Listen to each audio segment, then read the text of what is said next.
Hello दोस्तों, आप लोग कैसे हैं। आप लोगों का स्वागत है A7 लर्निंग में। इस चैनल के माध्यम से आप लोगों को डेली डिक्टेशन और आउटलाइन दोनों प्रोवाइड किया जाता है। और इस चैनल पर दो डिक्टेशन बोला जाता है, एक दैनिक जागरण का और एक हिंदुस्तान का। दैनिक जागरण का स्पीड रहता है 40 और 80, और हिंदुस्तान का स्पीड रहता है 70, 80 और 90। यदि इसका PDF चाहिए तो हमारे टेलीग्राम चैनल से जुड़ सकते हैं, वहाँ से PDF ले सकते हैं। तो स्टार्ट करते हैं। दैनिक जागरण का 40 वर्ड प्रति मिनट स्टार्ट होगा 5 सेकेंड बाद।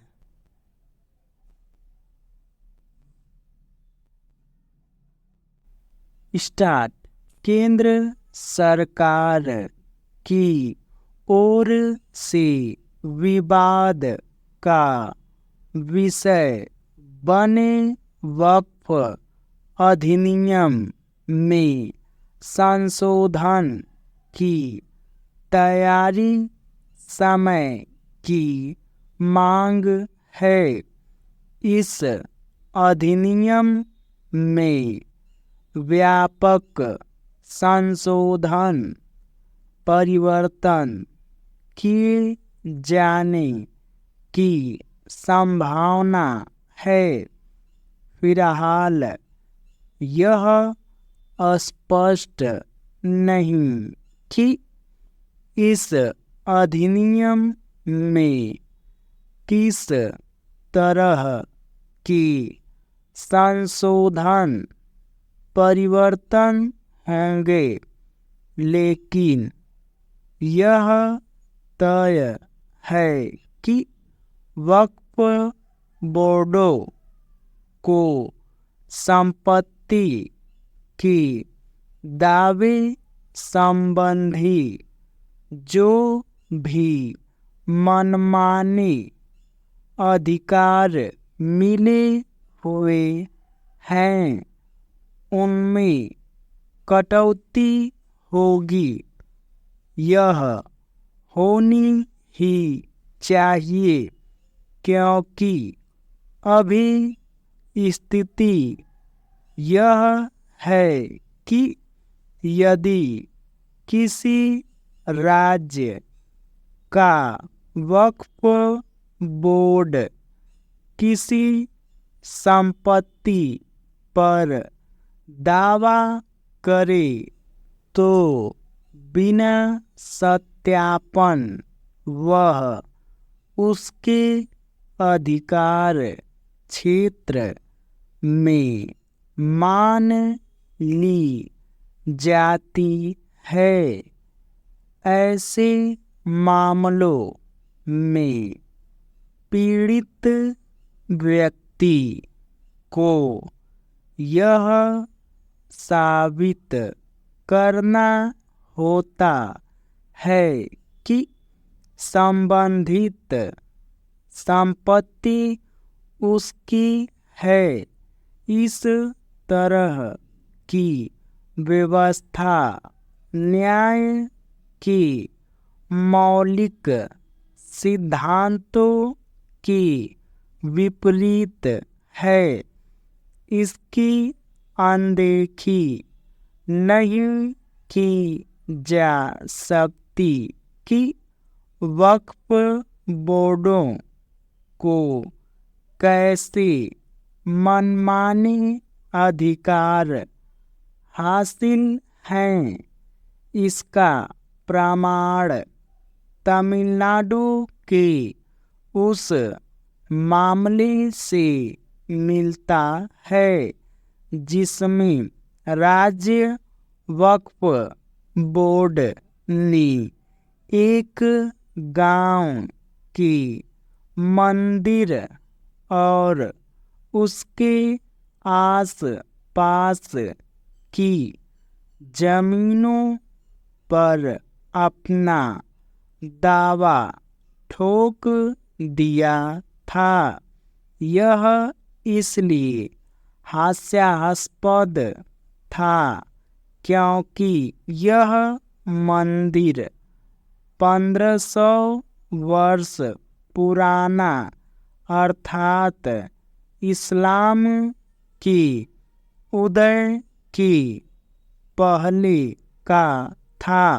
वक्फ बोर्डों की मनमानी के ऐसे अन्य अनेक मामले भी हैं।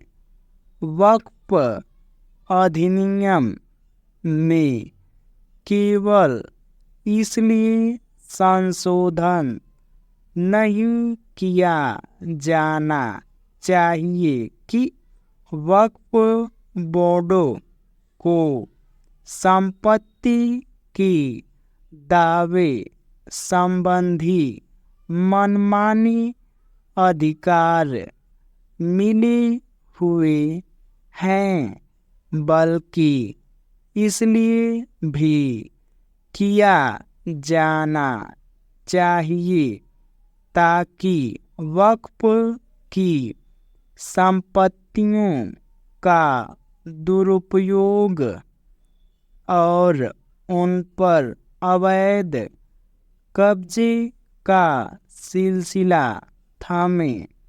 देश भर में वक्फ बोर्डों के पास 8.5 लाख संपत्तियां हैं, जो 9 लाख एकड़ में फैली हुई हैं।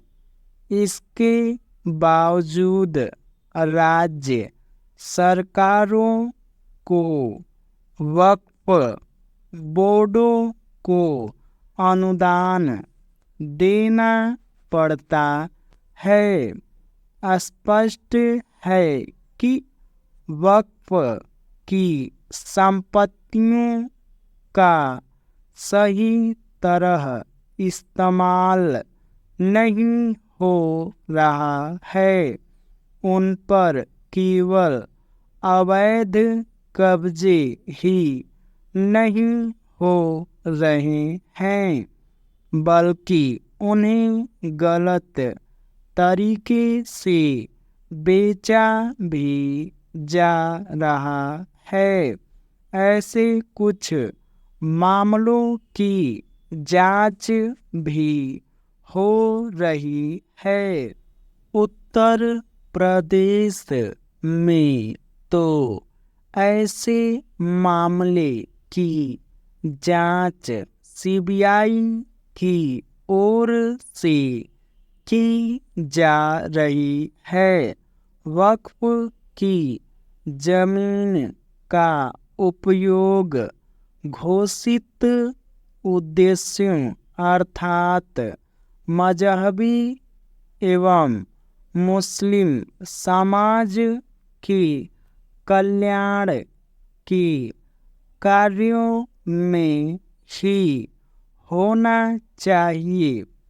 अभी ऐसा नहीं हो रहा है और वक्फ संपत्तियों से होने वाली कमाई का बेजा लाभ वक्फ बोर्डों पर काबिज लोग उठा रहे हैं।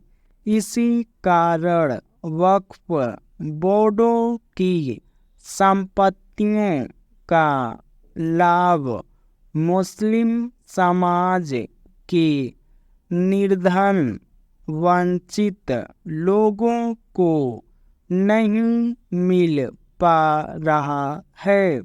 यह आश्चर्यजनक है कि वक्फ अधिनियम में संशोधन परिवर्तन के विवरण से परिचित हुए बिना कई मुस्लिम नेताओं ने विरोध जताना शुरू कर दिया है। उनके पास ले देकर यही कुतर्क है कि मोदी सरकार की नीयत ठीक नहीं। उनकी ओर से ऐसा ही कुतर्क 3 तलाक मामले में भी दिया जा रहा था। यदि मुस्लिम नेता यह नहीं चाहते कि वक्फ संपत्तियों का दुरुपयोग जारी रहे तो उन्हें वक्फ अधिनियम में सुधार की पहल का समर्थन करना चाहिए। ये डिक्टेशन 40 वर्ड प्रति मिनट समाप्त हुआ। अब स्टार्ट होगा 80 वर्ड प्रति मिनट 5 सेकेंड बाद।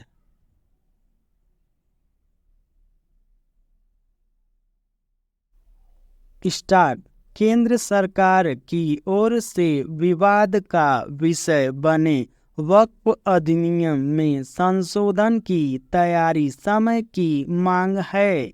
इस अधिनियम में व्यापक संशोधन परिवर्तन किए जाने की संभावना है। फिलहाल यह स्पष्ट नहीं कि इस अधिनियम में किस तरह के संशोधन परिवर्तन होंगे, लेकिन यह तय है कि वक्फ बोर्डों को संपत्ति के दावे संबंधी जो भी मनमाने अधिकार मिले हुए हैं उनमें कटौती होगी।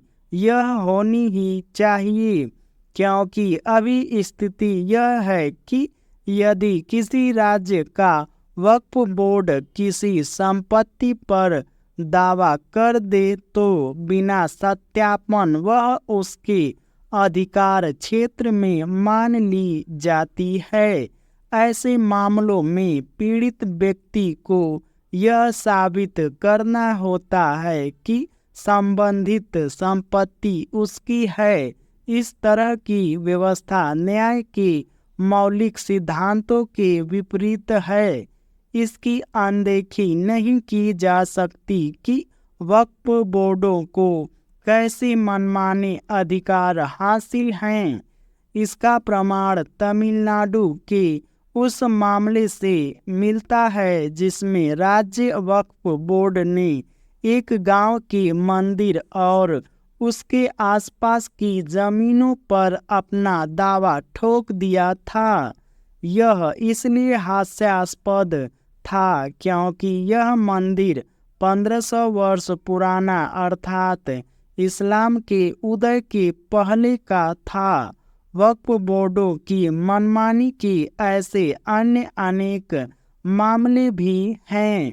वक्फ अधिनियम में केवल इसलिए संशोधन नहीं किया जाना चाहिए कि वक्फ बोर्डों को संपत्ति के दावे संबंधी मनमाने अधिकार मिले हुए हैं, बल्कि इसलिए भी किया जाना चाहिए ताकि वक्फ की संपत्तियों का दुरुपयोग और उन पर अवैध कब्जे का सिलसिला थमे। देश भर में वक्फ बोर्डों के पास 8.5 लाख संपत्तियां हैं जो 9 लाख एकड़ में फैली हुई हैं।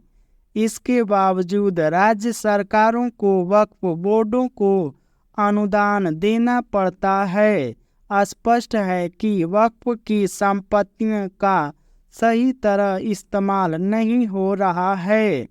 उन पर केवल अवैध कब्जे ही नहीं हो रहे हैं, बल्कि उन्हें गलत तरीके से बेचा भी जा रहा है।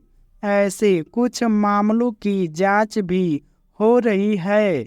उत्तर प्रदेश में तो ऐसे मामले की जांच सीबीआई की ओर से की जा रही है। वक्फ की जमीन का उपयोग घोषित उद्देश्यों अर्थात मजहबी एवं मुस्लिम समाज के कल्याण के कार्यों में ही होना चाहिए। अभी ऐसा नहीं हो रहा है और वक्फ संपत्तियों से होने वाली कमाई का बेजा लाभ वक्फ बोर्डों पर काबिज लोग उठा रहे हैं। इसी कारण वक्फ बोर्डों की संपत्तियों का लाभ मुस्लिम समाज के निर्धन वंचित लोगों को नहीं मिल पा रहा है। यह आश्चर्यजनक है कि वक्फ अधिनियम में संशोधन परिवर्तन के विवरण से परिचित हुए बिना कई मुस्लिम नेताओं ने विरोध जताना शुरू कर दिया है। उनके पास ले देकर यही कुतर्क है कि मोदी सरकार की नीयत ठीक नहीं। उनकी ओर से ऐसा ही कुतर्क 3 तलाक मामले में भी दिया जा रहा था। यदि मुस्लिम नेता यह नहीं चाहते कि वक्फ संपत्तियों का दुरुपयोग जारी रहे तो उन्हें वक्फ अधिनियम में सुधार की पहल का समर्थन करना चाहिए।